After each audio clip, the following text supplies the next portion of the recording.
Can you hear me? Is this working? So, first of all, I just want to thank Angela and her colleagues for inviting me, and Jill for getting me here. I don't know if Jill's here, but she was a saint when it came to the trains. And most of all, for reading my work here. Every other person I sat next to this weekend, it was embarrassing. They had read something, and so I had to sound smart. Writing books is like, the image always comes to my mind. It's like crumpling up a Kleenex and throwing it off the Grand Canyon. It's just nothing. You think the world has changed, but it hasn't. It's nothing.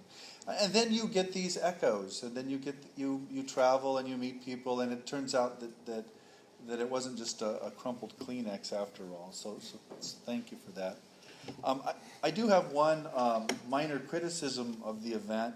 I think the alcoholic drinks would have been better before my lecture rather than after. But we'll have to do it.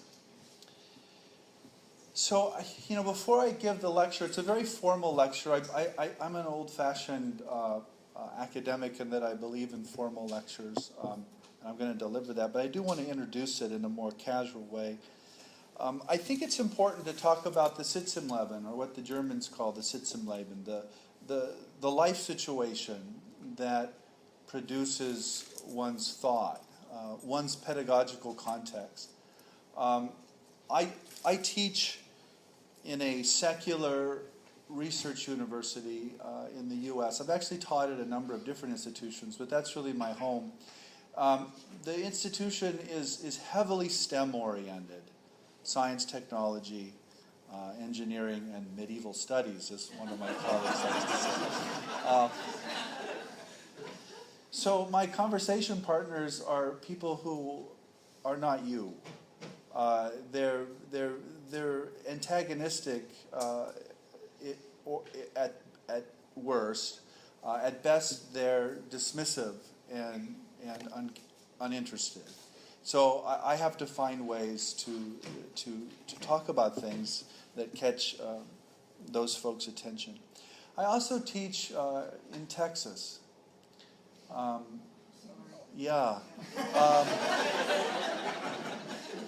My spiritual home is actually in California.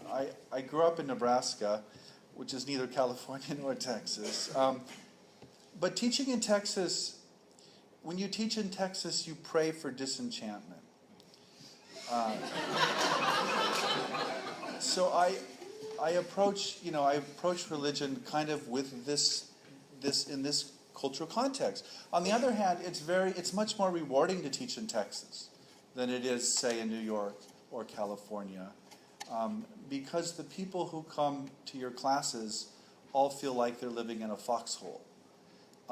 And when you say things that you would say anywhere, they just can't believe someone just said that. And so they want to hug you, where, in other places they go, yeah, we've heard that. The lecture I'm about to give is very autobiographical, and there's a reason for that. It really comes out. It's an example of what Libby was doing this morning with life narratives. Over the years, I've discovered that if I talk about my ideas in the abstract, that people look at me like I have three heads, and they think I'm crazy. If I embed those ideas in a life narrative and explain to people how I came to them, they're like, that makes total sense. I get that. They may not agree with the ideas, but at least they understand why I came to them. You'll also hear me talking a lot about, maybe not directly, but about myth and narrative, which I think is double-edged for us. I think of religion as living inside a story that you don't know is a story. And so disenchantment is sort of waking up inside that story. And I think many of the problems that we're suffering now in the world are because people don't understand they're in a story. They think they're living in the world as it really is and as it really should be. And so again, I think we need probably more disenchantment, not less in some ways. I always think of the movie Stranger Than Fiction. I don't know if you've seen it, with Will Ferrell. Becca's seen it. She's shaking her head. Will Ferrell plays this boring IRA tax assessor, and all of these strange things start to happen in his life. They're essentially minor paranormal events, and he begins to wonder whether he's a character in somebody's novel, because the world feels like it's written. And so he goes to see Dustin Hoffman, who's an English professor, and the English professor tells him that, well, it sounds like, yeah, you're caught in a novel, and if I were you, I would figure out pretty quickly whether it's a comedy or a tragedy. And so that's sort of my lesson for the study of religion. We're caught in stories that we didn't write, that our ancestors wrote, sometimes for good reasons, but many of them are tragedies, particularly living in a global world. And so we got to figure out how to get out of these stories and of course, tell some more, maybe more hopeful stories. So here's the lecture. I actually also retitled it. It's simply called On the Cosmic Humanities. So I take it as our task this weekend is twofold: to reflect on the conceptual flattening or disenchantment of the humanities over the last century or so, and to try to imagine a more positive and hopeful way forward. These are the two tasks I wish to take up here. I want to take this opportunity to state my views as clearly as I can. I have chosen not to ventriloquize these views through a textual or ethnographic case study, that is, through an object of study. Instead, I want to speak more simply from the heart, out of my own life experience in the American Academy. I want to speak, that is, as a subject. Such a mode of speaking, of course, is itself a humanist argument, an argument that certain types of truth can only be known in and as embodied forms of subjectivity, and that how we say something is as important as what we say. So it moves through 7 parts. It's about 3 hours long. No, it's quick. It's about 40 minutes, and there's 7 of them, and they click right along. The first one, part 1, is called Origins. I did my undergraduate work in a Benedictine monastic seminary in the early 1980s, over 30 years ago now. We were a community of young men claiming that we wanted to be celibate for the rest of our lives.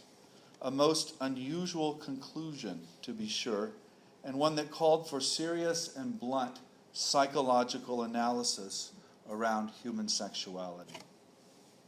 It was here, in this cauldron of young male bodies and religious vocation, that I first learned the key psychological concepts of the unconscious, repression, sublimation, projection, transference, and sexual orientation. It was an enchanted space, partly because of the sublimated eros that enlivened so much of Catholic male piety, but also because for the monks the intellectual life was no secular pursuit or professional choice. It was a vocation, a calling from God. My own sublimated eros was not sublimating so well. I was suffering from an obsessive-compulsive disorder manifesting as anorexia that had been consuming me since puberty. The American pop singer Karen Carpenter would die of anorexia in 1983 at the age of 32, while I was in the seminary suffering from a similar condition. The culture barely had a name for what I was suffering then, and only females were supposed to suffer it. In my own mind, of course, I did not have a disorder. I was fasting. I was being holy. By my sophomore year, I was a walking skeleton. Formal psychoanalysis and classical Oedipal theory, by the way, performed by a monk, one of the monks was a trained psychoanalyst, cured me of the anorexia, and unfortunately, also of the holiness. Freud literally saved my life. Put differently, if it were not for Freud's hermeneutic of suspicion and the powerful modes of disenchantment that came with it, I would be dead. But it wasn't just Freud, it was Jung too. These two men's radical affirmation of the fundamental reality of subjectivity and their key insight that religious myths and symbols are psychological signs or crystallizations of forms of consciousness to which we do not normally have access as social egos, open vast new intellectual vistas. They gave me my first hermeneutic, my first way of reading religious texts and people on multiple levels. It was at this same time that I also first encountered what I would now call a realist impulse, by which I mean a particular undercurrent of some types of scholarship that whispers the secret that certain types of religious experience might actually tell us profound things, not only about ourselves, but also about the physical cosmos. I picked up this realist impulse in many places, but I especially remember two linked books, actually by a husband and a wife, although I didn't know that they were husband and wife. Elaine Pagel's The Gnostic Gospels, which had just come out, and her late husband Heinz Pagel's The Cosmic Code, an introduction to quantum physics and cosmology. In my young reading of these two books, a very imperfect understanding of Christian gnosis and quantum physics became my first Atman and Brahman. Excuse me, my first as above, so below. My first introduction to the paradoxical unity of the self in here and the physical universe out there. I was hooked. Although I had no names for any of this, it was this realist impulse, this intellectual Gnosticism, as I would come to call it later, that I was after now. When I entered the Divinity School of the University of Chicago in 1985, the psychology of religion was a prominent conversation partner. Within the study of Indian religions, which was my area, psychoanalytic writers like Gananath Obiasekara and Sudhir Kakar were widely read and celebrated. Today, thinkers in this lineage are more often harassed, censored, and forced to withdraw their books from publication, as we saw last spring in India with the work of my mentor, Wendy Doniger. The censoring and attempted pulping of Wendy's The Hindus, that's the title of the book, had been in the works for almost 2 decades. I was, in fact, the first American Indologist to be targeted by Hindu fundamentalists for my Chicago dissertation and first book, Kali's Child, which came out in 1995. So that was the first book they went after. Wendy's is the most recent. This book is a psychoanalytically informed study of the Bengali saint and tantric mystic Ramakrishna. I do not think it is accidental that many of these fundamentalist censors and internet hate mongers came from the computer and tech industries. These were men, and yes, they were all men, who approached religious texts like binary computer code that can only have a singular or literal meaning.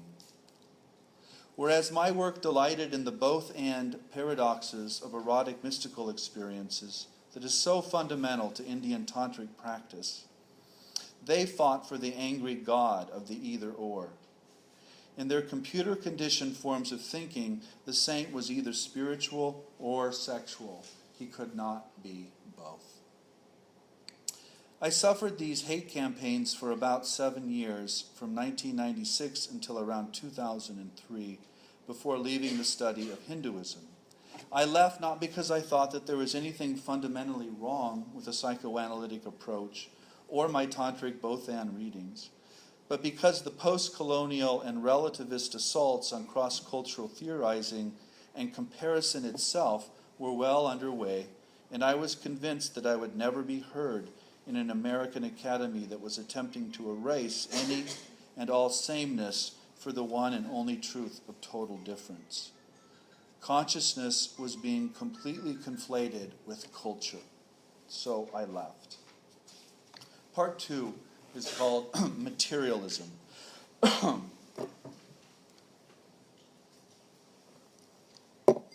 But it was not just religious fundamentalism and the denial of any base from which to do comparison that nearly killed the humanistic study of religion in the States. Another force, far more sophisticated and far more powerful, was also at work. That force was the underlying ontological commitment of the Academy itself, materialism. Hence the present more or less absolute reigns of historicism, constructivism, localism, and reductionism in the humanities. All of these extremely powerful, extremely useful tools are too often used not as pragmatic methods, which they are, but as absolute truth claims, which they are not. Materialism has become our jealous God, a God who thunders from his stormy mountain that the human psyche is nothing more than its local historical, social, economic, cognitive, and neurological networks. At the end of the day, we are just matter, and matter is ultimately mindless and meaningless. It's all math. It's all mechanism. There is no larger meaning. Here, consciousness has become completely conflated with cognition, which is the new catchword.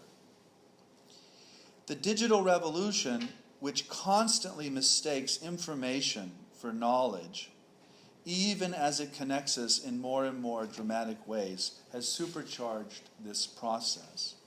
The result is a series of metaphors and ways of thinking that further radicalize the conflation of consciousness with culture and cognition,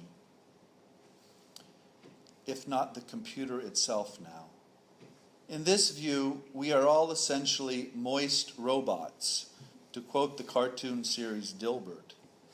Any notion of spirit, soul, even experience itself is to be deconstructed down into neurological froth, mere bits of information to capture and someday download in an artificial intelligence fantasy that is really more of a nightmare. This is how we got to our present situation, where words like soul and spirit are dubious words that no decent academic should utter, and where everything is constructed, by whom and out of what it is never quite made clear. The result is a kind of neo-behaviorism gone mad. Such madness, of course, has been a long time coming, about 100 years now. I am always reminded here of the joke I once heard about the two behaviorists who had just had sex. One turned to the other and said, "I could see that it was good for you. Was it good for me?" Just think about that. In brief, the present disenchantment of the humanities flows from the materialist assumption that there is no psyche as such, that consciousness is a product of chance configurations of matter driven mechanically by the pressures of natural selection, pressures which themselves are completely devoid of meaning, agency, or direction. Our intellectual cultures are committed to a physicalism so pervasive and so deep that we often no longer even recognize this materialism for what it in fact is, an ideology. Much less do we acknowledge that this ideology might be a very serious obstacle to developing something like an adequate theory of religion. None of this, please note, should be construed as a rejection of any historical, social, feminist, Marxist, psychoanalytic, or cognitive method.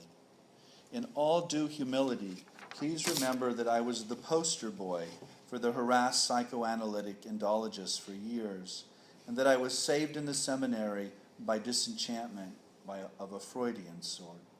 I love all of these methods. I say then, use these tools, and use them robustly, but use them. Please do not believe them. Do not bow down to the jealous God of the either-or. And always ask just who is using these methods. Who knows these things across the centuries, the cultures, even the light years now? That is my complaint in a nutshell. Basically, I think the general materialism of the Academy is gradually killing off the humanities, and that it is time to write back. Let me back up a bit now and explain how I came to this conclusion after I left the study of Hinduism around 2003 or so. Part 3 is called Teaching as Hissing. My intellectual travels after I left Indology were diverse and occasionally quite wild, as I attempted to recreate myself professionally and spiritually. I had given my life to India and Bengali tantric literature for a decade and a half. I now had to leave all of that. I was also growing tired of writing for 50 people in the world, 25 of whom hated me.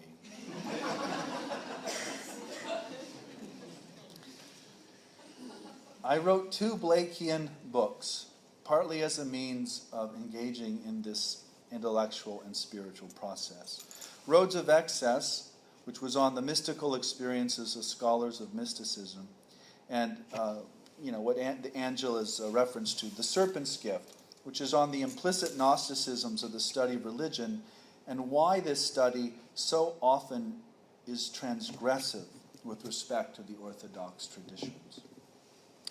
I was now relating, in essence, the hermeneutics of suspicion to traditional forms of apophatic mystical thinking. Apophatic mysticism is an old tradition, Christian tradition especially, that deconstructs or takes apart images and ways of thinking about God to get to a deeper understanding of the Godhead, as it were. So I was trying to see these connections between our own reductive methods and these older apophatic methods. In this same spirit of embracing rationalism and disenchantment while also moving beyond both, the Serpent's Gift also advanced the notion of a Gnostic classroom in a third epistemological space beyond reason and beyond belief. It also introduced what would become a major motif for me, the human as two. Jeffrey mentioned this earlier today. I'll return to that. I think that's really key here. This is a meta-concept that I do not have time to explain in this context, but suffice it to say that the human as two incorporates everything from the Freudian unconscious to contemporary neuroanatomical work on the bilateral brain in figures like Ian McGilchrist and Jill Bolte Taylor, to historical cases of human deification, that is, the experienced sense of being human and divine at the same time. Perhaps most relevant for our present gathering, the human as two also helps me to explain not just why we often experience moments of enchantment, but also why we usually do not. So I think we have to struggle with both of those facts. All of this in turn has major pedagogical implications. Let me give you just 2 quick examples from my own teaching life. We have something at Rice called the GEM program. It stands for Gnosticism, Esotericism, and Mysticism. And we attract a lot of students with what I would call dual lives. They have some intense esoteric or spiritual practice or background, but they're looking to become academics, or they've had some overwhelming mystical event and they're trying to figure it out. We're also, of course, looking for them, or I am anyway. I look for this, what I call the X factor, this kind of person, this mutant, as it were. When they get there, though, when the mutants get there, I switch metaphors and I tell them that they gotta let go of their Superman complex for a while. They've had this extraordinary experience. They have this sense of transcendence, but you can't be Superman every day. you've got to be Clark Kent. You know, you've got to put the glasses on and go to the Daily Planet and write boring shit for people to read in the newspaper, right? You have to pretend you're not Superman. But of course you can't forget you are Superman. And so what graduate education is, at least in my experience, is taking all of these supermen and superwomen and teaching them how to be ordinary or banal. But only on the surface. You know, you don't want to lose that fire, so you want to nurture it. You want to teach them how to be both. And of course you can't really teach someone that. You can only model it. You can only allow them to be both.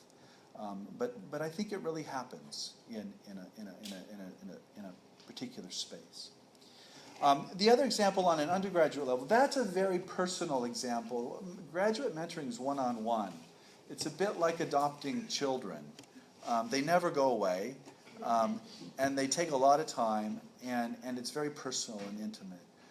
Teaching undergrads, not so much, at least at Rice. I teach a big survey course of about 220 or 30 students in it every fall, and we use the Comparing Religions textbook.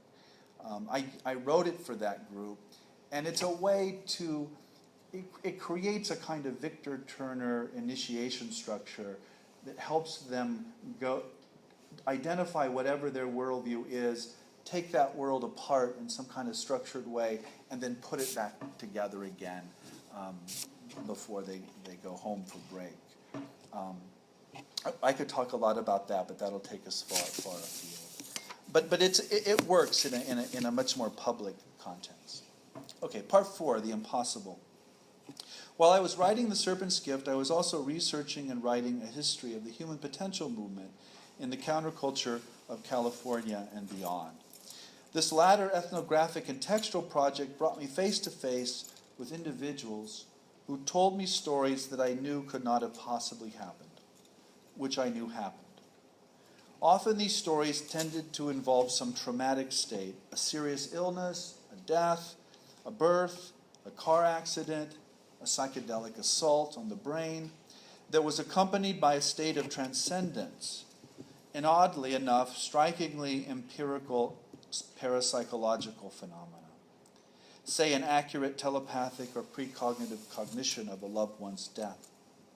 Other stories involved fantastic encounters with exotic, non-human or transhuman life forms, conscious plasmas, floating balls of light, and wild invisible species in the environment that engaged human subjects in supersexual and super-spiritual ways. Take 3 of my most recent American cases: the science fiction writer Philip K. Dick, the horror novelist Whitley Strieber, and the cell biologist and feminist social critic Barbara Ehrenreich.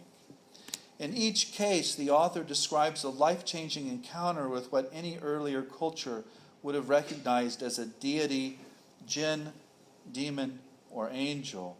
Each engages these earlier religious interpretations, but finally moves outside of them to posit an actual invisible species, a life form dependent not on carbon-based chemicals like our own bodies and brains, but to some sort of intelligent plasma or conscious form of energy. Each author suggests in his or her own way that these energy creatures feed off of human emotion and engage human beings in order to tame, domesticate, or evolve us via sexual union and some kind of what Dick called an interspecies symbiosis, or what Strieber calls communion. Such shockingly realist speculations point to an emergent mythology that I have called the new biological gods. These biological gods are part of a new set of evolutionary animisms, erotic ecologies, and biological polytheisms that have come to dominate much of American popular culture and pose a dramatic, if largely unnoticed, challenge to the reigning materialisms of the Academy. The traditional humanities, of course, reduce all of these strange encounters with the wild and the invisible to anthropomorphic projection and local social and historical processes, effectively conflating all such forms of consciousness with local culture and of course with human beings. Conventional science, on the other hand, conflates consciousness with cognition in the brain and reads these encounters as neurological hiccups, hallucinations, or my favorite sleight of hand, as anecdotes, which of course explains exactly nothing. The invocation of the anecdotal, of course, is part of a mathematical or statistical strategy that effectively erases every extraordinary event into the flatness of a large set, that is, into the ordinary and the banal. As I listened to and read hundreds of these anecdotes, as they call them, I realized with some surprise that I had studied mystical literature for a quarter of a century and could not recall reading a single essay or book on how to think about such things. I realized that the study of religion had essentially taken the paranormal off the table. I wrote Authors of the Impossible in an effort to try to understand what happened to our fields in the 20th century, a century which began with nearly every founding figure of our disciplines fascinated with psychical phenomena, including William James, Carl Jung, Sigmund Freud, and a bit later Mircea Eliade, and ended with no one willing to talk about any of it, not at least in public. I eventually came to the conclusion that these sorts of anomalous experiences should be central to any adequate theory of religion. We do not know what they are, but we know that they happen, and we know that people who experience them tend to experience them as deeply meaningful and then quickly convert them into stories. As Ann Taves might put it, these are the building blocks of folklore, mythology, and eventually religion itself. They are not yet religion, not at least in any institutional sense that scholars would recognize. They are inexplicable private revelations that for the most part are repressed, humiliated, and shamed by the elite gate guards of our cultures.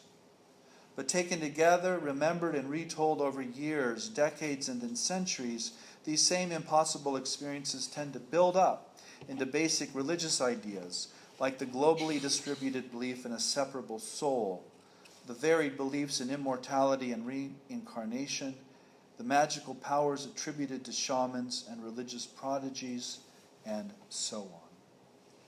Part 5, the nature of mind. I realized something else writing Authors of the Impossible. I realized that the only reason these events are impossible is because of our own philosophical assumptions, and more particularly our philosophy of mind. The Academy generally assumes that mind is a function of brain matter, that it is contained entirely in a skull, and that it blips out when the brain stops. These views, of course, are all perfectly understandable given our sensory systems and cognitive makeup. But there is nothing all-knowing about these senses or this cognitive makeup. Quite the contrary. As we know now, these systems filter out immeasurably more than they allow in. They occult more of the world than they reveal. Again and again I was confronted with the same simple idea. What if the brain is not the producer, but the reducer of consciousness? What if mind is not in the brain? What if the brain is in mind? Or better, what if these metaphors of in and outside are simply a function of our inadequate three-dimensional cognitions and do not and cannot reflect what already and always is? Suddenly, all those people who tell us they knew what was happening or was about to happen to their loved ones no longer sound impossible. Their reports cease to be statistical flukes or anecdotes and become some of our most precious access points to the natures and workings of mind, body, space, and time, that is, to human history. Suddenly, moreover, we can also imagine forms of consciousness, agency, and mind that are not human at all, that is, that have not been stepped down by a human brain into a social ego. We can think more ecologically and less anthropocentrically. Please note again, I am not arguing for an either-or here. We were once all materialists. Let's all be idealists now. Nor do I wish to suggest that consciousness is one something or someone manifesting through different life forms. Although I must add, many of my mystical sources give witness to exactly this common experience and philosophical claim. Rather, I am suggesting something more humble. I am suggesting a serious thought experiment, a paradoxical way of reimagining mind and body, space and time, so that we can reimagine and renew the humanities in an age in which they are being consistently derided, demeaned, defunded, even abolished, as the Education Minister of Japan requested in an official document 2 weeks ago. I don't know if you watched that. Humanists have participated in their own abolishing. Isn't it strange that scholars of religion have been whipping people like Rudolf Otto and Mircea Eliade for decades now for their allegedly ridiculous ideas about the sui generis nature of the sacred, when in phenomenological fact, consciousness itself is exactly that, sui generis. Consciousness is entirely its own thing. We know of nothing else like it in the universe, and anything we can know about that universe, including any and all mathematical and scientific knowledge, we only know in and through this same consciousness. This consciousness may well be groundless, of course, as the continental philosophers like to say. Indeed, it cannot be reduced to or explained by any cultural, linguistic, or cognitive framework. It is empty, to use the Buddhist language. It is nicked, or nothing, to invoke Meister Eckhart. But this hardly means that it does not exist, only that it is not a thing or essence that can be perceived, objectified, and measured by the senses, reason, and number. As a single hopeful sign of where we might go if only we had the courage, consider Jacques Derrida's acceptance of telepathy at the end of his life. Derrida was confessing his own multiple telepathic experiences and reading Freud, who, believe it or not, wrote 6 papers on the same subject. Derrida notes that Freud ends his essay, Telepathy and Psychoanalysis, with a vision of the figure of Saint Denis walking and holding his own decapitated head. He's got his head under his arm like this one. It is only the first step that is costly, Freud observes. In other words, once your head's off, it's the first step that's the hardest. After that, But what a step beyond it would be, adds Derrida. That is to say, it is only the presupposition that we are locked down into our heads, that we are only those heads, that needs to be overcome. After that, the field is wide open. Telepathy is, after all, only possible if communication can take place between heads, separated at great distances in space and time. As Derrida so accurately puts it, telepathy is, quote, outside the subject, unquote. Frederick Myers, who actually coined the term telepathy in 1882, just west of here, understood things telepathic better still than Freud or Derrida. The word is a Greek derivative that means pathos or suffering at a distance. By the new word, the poet, Cambridge classicist, and education reformer meant to signal the deeply relational, deeply emotional bonds that result in telepathic experiences. Telepathy seldom occurs between complete strangers, after all, but it is quite common among entangled loved ones, including between human and non-human loved ones. Hence the elaborate psychical folklore around humans and pets. Myers was very clear what he himself thought about telepathy. As a devout reader of Plato's Symposium and the lover of a woman who had been dead for years, who was not his wife, and with whom he communed through a medium, Myers thought that telepathy was ultimately about eros, about a kind of cosmic love at the root and base of who and what we are. Almost no one, of course, reads this Freud or celebrates this Derrida. and almost no one even knows who Frederick Myers was. Moreover, pretty much everyone thinks that the tabloids invented telepathy, not a Cambridge humanist. Why? Part 6, the secret criterion of truth in the humanities. Going to get a great secret here. I think I know why. A few years ago, I stumbled upon the secret criterion of truth in the humanities. Do you want to hear it? Here it is. If a truth is to be declared in the humanities, it must meet one fundamental criterion. It must be depressing.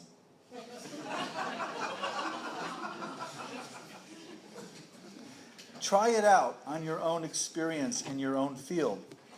My bet is that if you say something that is deconstructive or negative, you might well be challenged, but you will also be heard and maybe even celebrated. If, on the other hand, you are foolish enough to say something constructive, positive, even, God forbid, cosmic, you will almost certainly be labeled a dilettante, an essentialist, perhaps pseudoscientific. Maybe, if you are lucky like me, you will even become a promoter of New Age woo-woo.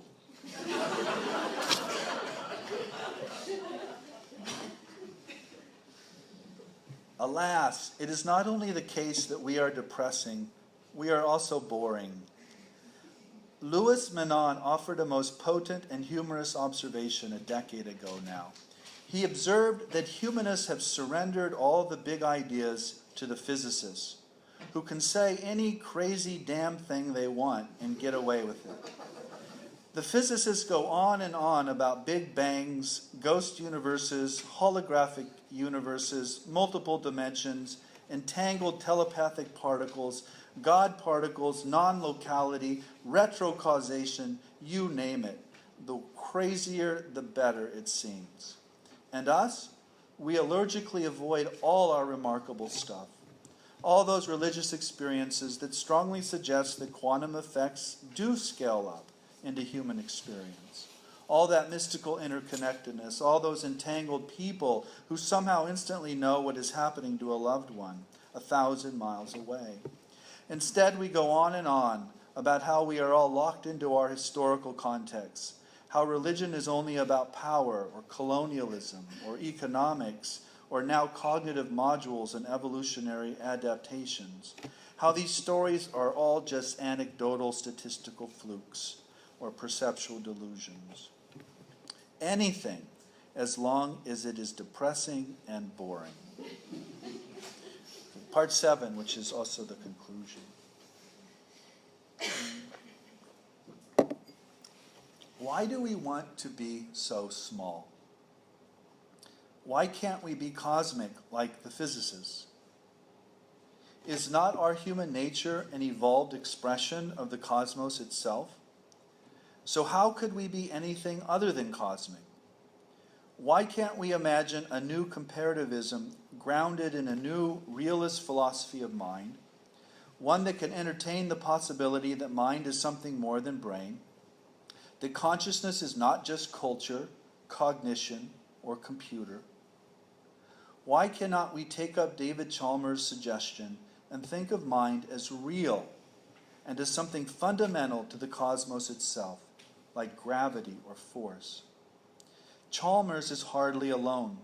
The Cambridge paleontologist Simon Conway Morris has just written a book called The Runes of Evolution, How the Universe Became Self-Aware.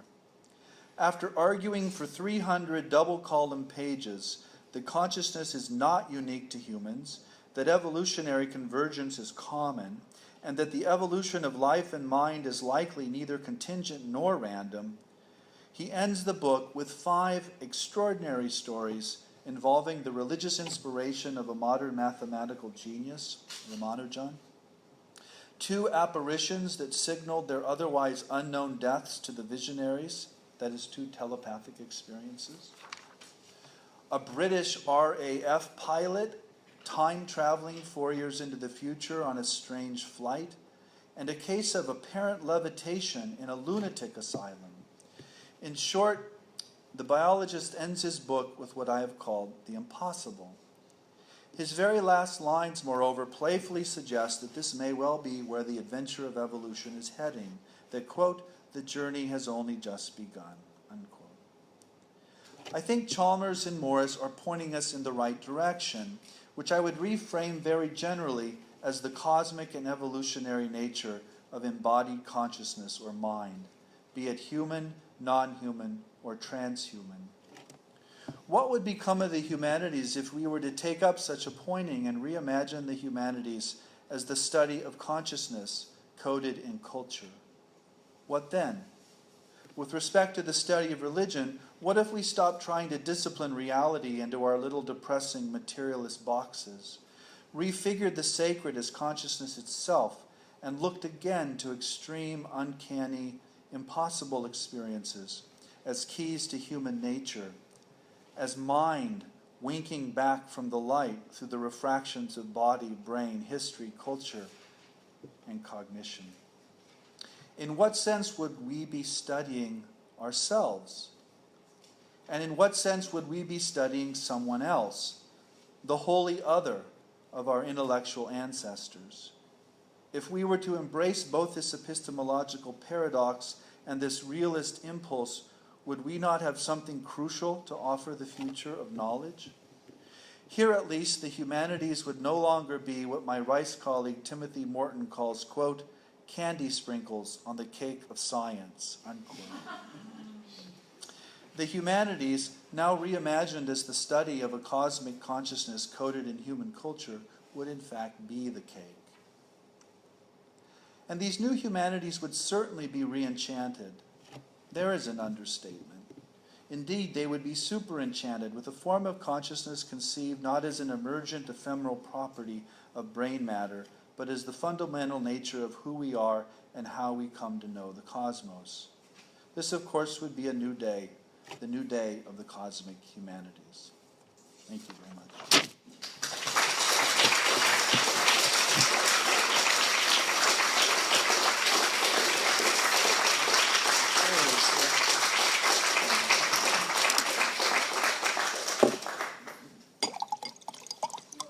Sure.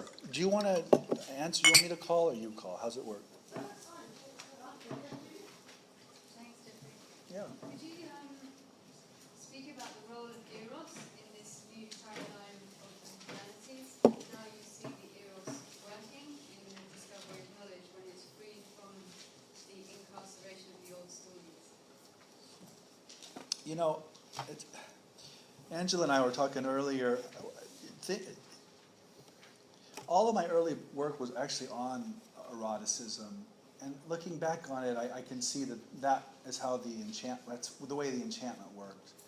Certainly in my own work. I think it would work like this. I think when we think of sexuality or sex, we assume it's a kind of simple biological instinct, and that it's materialist. It's a materialist reality again.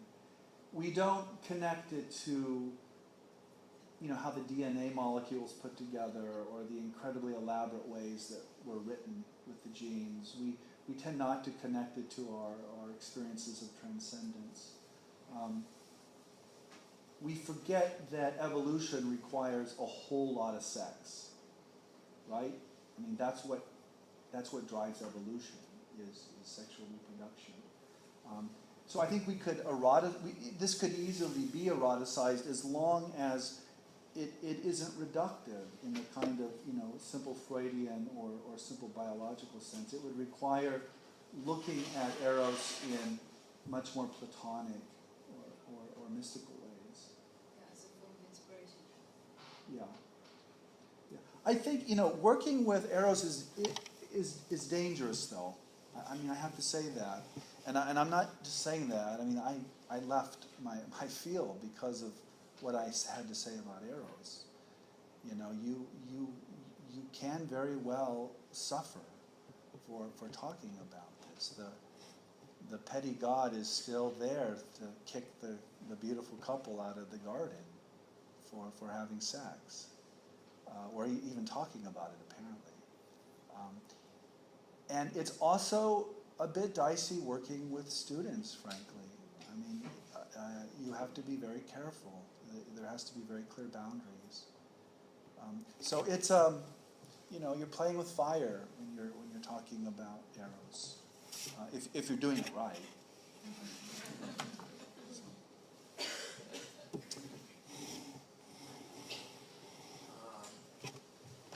I have a bigger question and a smaller question. Can you say a little bit? The bigger question is, can you say a little bit more about how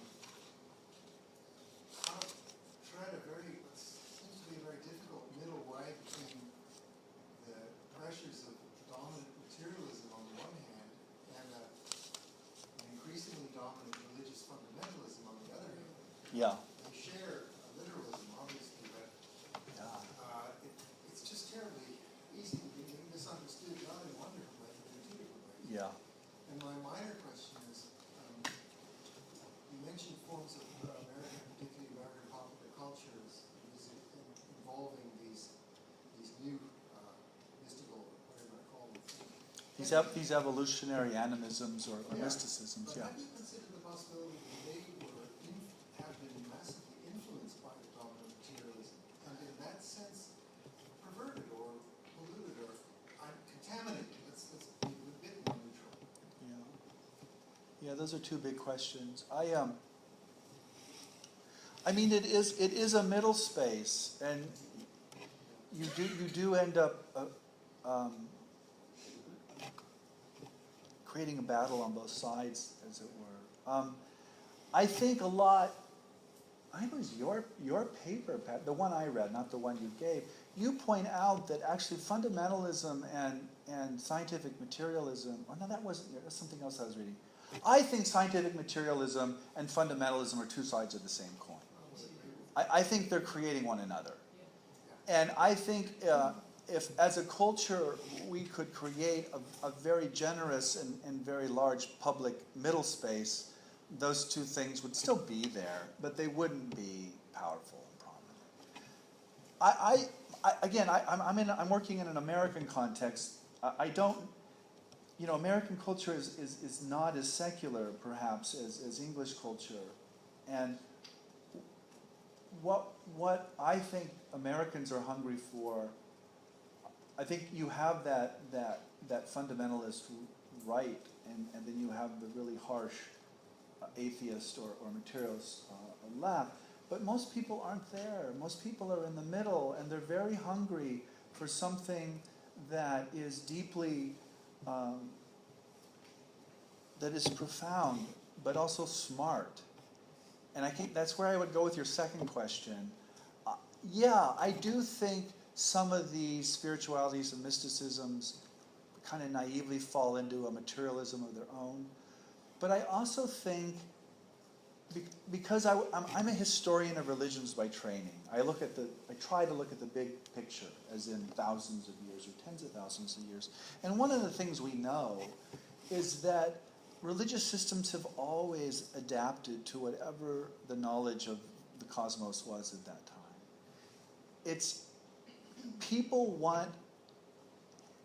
People want their religious experiences to be experience of the real, not of just a subjective fantasy in their head. And so I think when somebody like Fritjof Capra writes the Dao of Physics, I think the reason that book was so powerful is because that's really what he was saying between the lines, is that actually these mystical traditions are experiencing in a first-person way what the physicists and mathematicians are modeling mathematically in a third-person way. That's dynamite. It may be wrong or may be right, I don't know, I can't say. But I think that's the power of that approach. And when you get to the evolutionary stuff, remember, people think that these evolutionary mysticisms are, somehow a few decades old. That's just not true.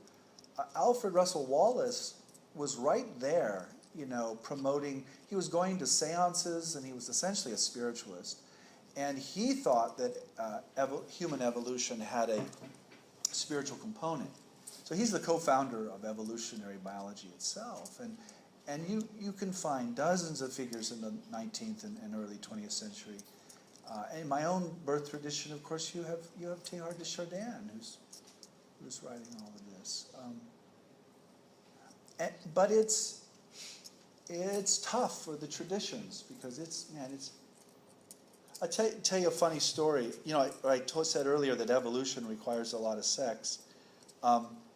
When I was in the seminary, one of the monks there, he was telling me how they used to sell Teilhard de Chardin in the 60s and 70s. All of Chardin's books were all published after his death because he was a faithful Catholic priest, and he could never get the imprimatur from his bishop to publish anything. And so his friends and colleagues published everything afterwards. But they were really controversial in the 60s and 70s because of his divinization of matter and the body and of human sexuality. And one of the monks told me that in the 70s, they would sell his books, and maybe you got to be American to get this story, but I'll explain it if you don't. They hid them under the counter, and they handed them over in brown paper bags, which in the States is exactly how you bought pornography in the 70s. So there was this sort of weird link between the two, and I think that's still part of the issue. One more question.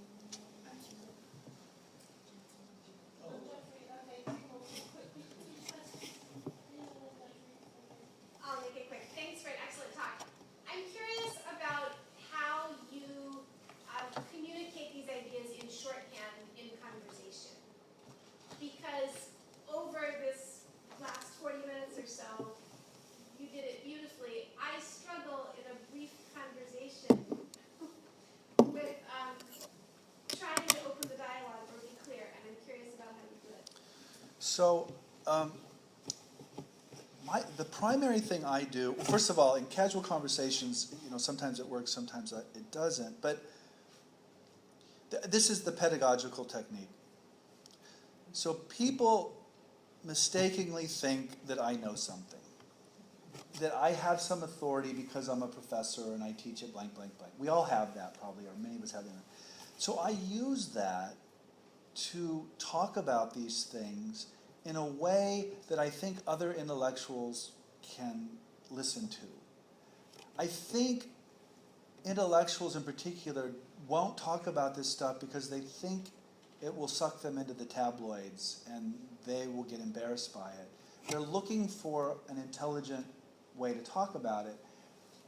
And just by virtue of talking about it and then writing and publishing about it, you end up creating these spaces where other people then can come in and talk about it and write about it. And what happens after almost every single public lecture is my host or somebody comes up to me and says, can I tell you a story?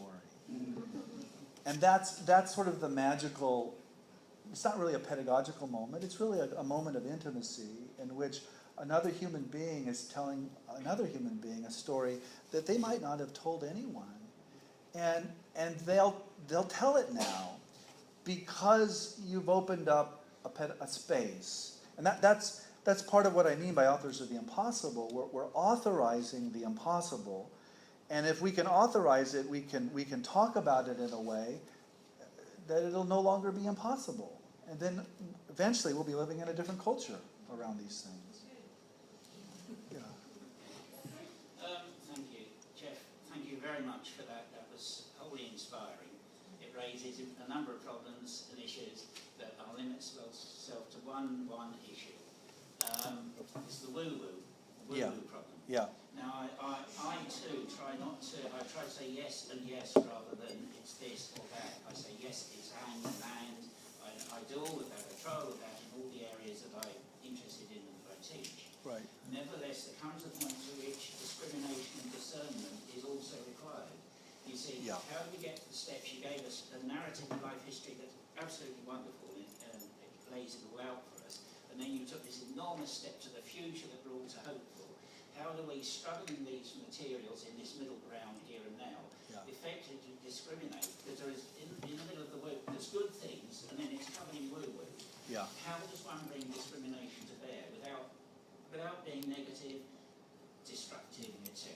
You must face this over and over again. Yeah, I do, and again, I think that's where our perceived authorities as intellectuals or professors really comes in, because if you go out onto the internet to try to research something like UFOs or magic or something, you're lost. I mean, the person who hasn't been in there for 10 or 20 years will be lost, and it'll be virtually impossible to discern anything from anything else. And so I think that's part of our function as teachers and as writers, is to be the discerners and to try to open up conversations with experiencers and with people who have had these things, because they often, like I just finished a book with Whitley Strieber, the abductee who wrote Communion, and Whitley is incredibly smart human being, but he's not trained in the study of religion. So he talks about his experiences, and in his descriptions are embedded all sorts of critical theories about religion, but he doesn't know where they're at. And I haven't had those experiences. So we have this conversation back and forth in which he talks about something, and then I say, well, this is what we would say about that. And it just builds this conversation, and the hope is that then enters the culture, and then that, of course it's all about in between, That's what we do every day in the classroom. I don't spend my days as Superman. I spend my days as Clark Kent,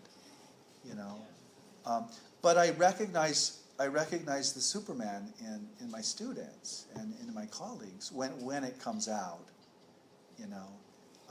So that, I think that's the secret. And I think a lot of the issue of the enchantment, and this is why I like to deliver things formally, it's really about rhetoric and poetics and the creative use of language. A lot of scholarship on religion is freaking boring. You go to sleep reading it. And I think we have to experiment with other ways of writing and communicating what it is we do and why we were once, if not now, so excited about it.